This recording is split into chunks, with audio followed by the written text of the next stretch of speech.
Welcome back, fellow treasure hunters. I missed you all last week. The only interesting ufology news I have is nothing but hearsay. While I believe everything I have read, I would prefer to keep Lai Elizondo's lawyers out of my DMs. So, let's get right to the bottom of this week's episode to see if it gets us any closer to getting to the bottom of the mystery. At Blind Frog Ranch. Blind Frog Ranch. Drain the pond. We ended Season 5 Episode 5 Detonation Threat with Dwayne Ollinger, Charlie Boy, Chad Ollinger, and Josh Feldman building a dam and catch basin near the water pit.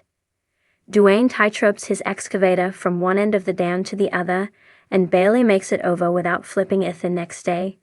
The water pump arrives at the water pit. It's brought by someone named Reeves Washburn, and it feels like we're supposed to know who this man is, but I don't think we've ever met him before. Reeves brought a 6-inch Pioneer's trash pump, which can pump about 2,000 gallons per minute. Dwayne gets in the excavator and uses it to move the pump into place. Dwayne gets the water pump to the edge of the water. He then uses the excavator to move the heavy pump pipes and tubes. As he's doing this, we see a few moments of wincing pain in his face. Nonetheless, he continues. They need to get the intake hose into the middle of the water, but it's too heavy to take out by hand. So Dwayne attaches the intake hose to the excavator, and Chad gets into the bucket to release it in the proper spot. They prepare to set up the lay-flat hose. Dwayne calls a producer over. He experiences a sharp pain in his right arm, and then it completely goes dead. Chad and some producers assist Dwayne with exiting the excavator, and Chad rushes him to the hospital. There's a distinct difference between this issue and what happened to Dwayne, Chad, and Eric Drummond in Season 2, Episode 8, Darkness, Danger, and Death. It's a truly harrowing moment in this series, and everyone at 25YL wishes nothing but the best for Dwayne and his family. Once back on the ranch, Chad says his father would want them to continue at any cost. Chad, Josh, and Charlie Boy attach the lay-flat hose and begin pumping water from the water pit. The water pit has drained 4 feet within just an hour. While that's incredible news, Charlie Boy notices the dam is starting to crack. They decide to halt the pumping temporarily. Chad ends up getting in the excavator and extends the catch basin reservoir. Chad seems to be having a little too much fun with the excavator and causes it to slam up and down many times. He even refers to it as a bucking bronco. Thankfully, Chad doesn't hurt himself or anyone else. With the catch basin extended, they start the pumping back up. 2 hours into this second pumping, they have even better results. They're roughly 6 or 7 feet away from the cave entrance. Could we really be getting positive results for once? That's when the water pump makes an awful clanking sound.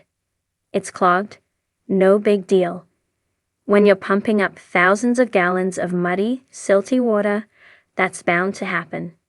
They stop the pump and pull the intake hose out of the water. Chad shoves his arm inside to clear the blockage and is taken aback when he jams his hand into something sharp. Whatever it is, it's not a rock. Chad pulls out 3 different skull fragments. One quick look from Josh reveals there is no hide left on the skull. Charlie Boy even says it looks like it was picked clean. It's an animal skull of sorts, but that's all we learn for now. With the blockage cleared, the pumping resumes. We meet up with Dwayne in Vernal, Utah. He's at the hospital and very vulnerable. Not once in his 40-year career has he left a work site in the middle of a job. You can feel the emotional pain in his voice. His EKG revealed nothing, so he will be put through a series of neurological tests. Back at the water pit, the team is greeted by some of the titular blind frogs. With as much progress as the pump has made, the team has to move the intake hose to a lower part of the water pit. Success is nearly on the horizon. They set up a ladder and Chad descends into the nearly waterless pit. He maneuvers the intake pump back into the water, and the pumping gets back into gear. The next day brings trouble. When Chad, Charlie Boy, and Josh come back to the water pit, they find that it's nearly filled back up.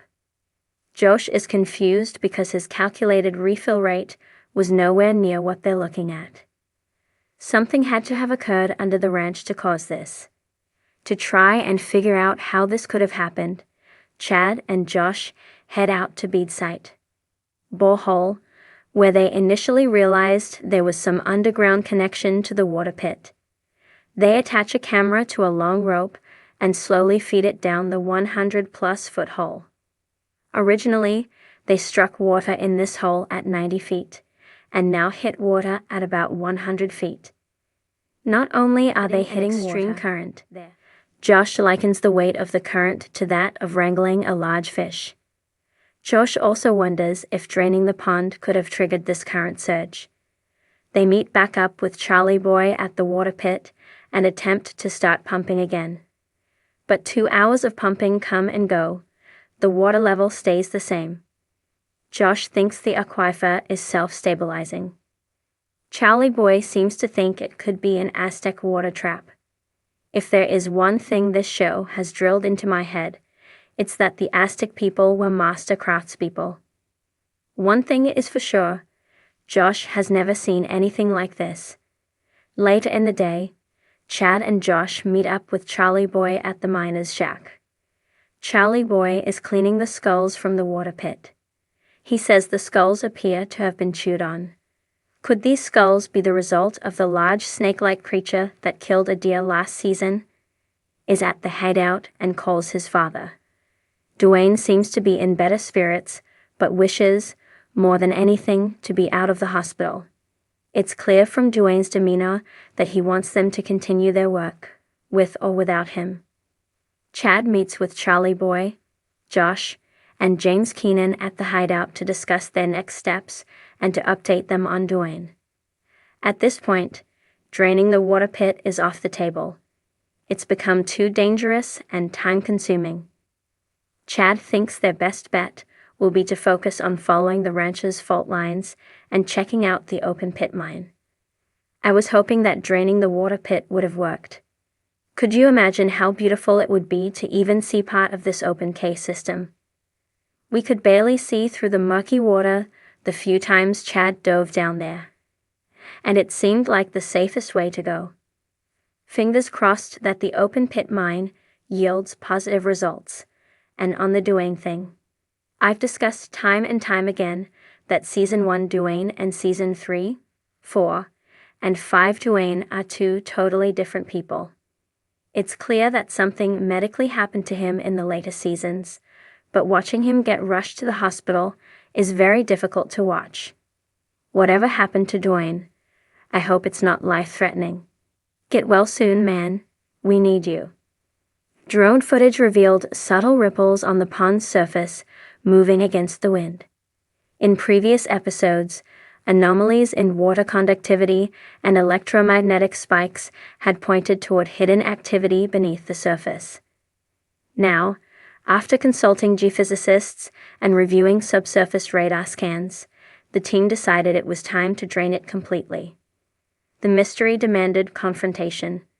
A massive industrial pump, trucked in from Salt Lake City, was positioned at the pond's edge.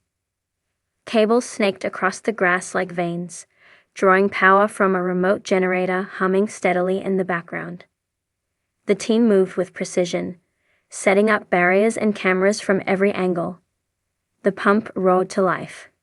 Water, thick with silt and algae, began to pour out through black tubing into a distant dry gulch. As the water level dropped inch by inch, decades of sediment gave up secrets long buried. First came rusted scraps, metal fragments caked in clay, resembling old mining tools. Then, partially buried timbers surfaced. Their construction style suggested they were not naturally fallen trees, but remnants of a structure. A diving inspection had previously hinted at this, But now, exposed in daylight, the scale became clear. Something had been built here long ago and hidden deliberately. Midday heat bore down as the team uncovered a partially collapsed shaft entrance at the pond's center, just beneath the deepest section. The timber framing and the symmetrical angles of the stone revealed a man-made design. The shaft had been concealed perfectly by water and mud for decades, maybe longer.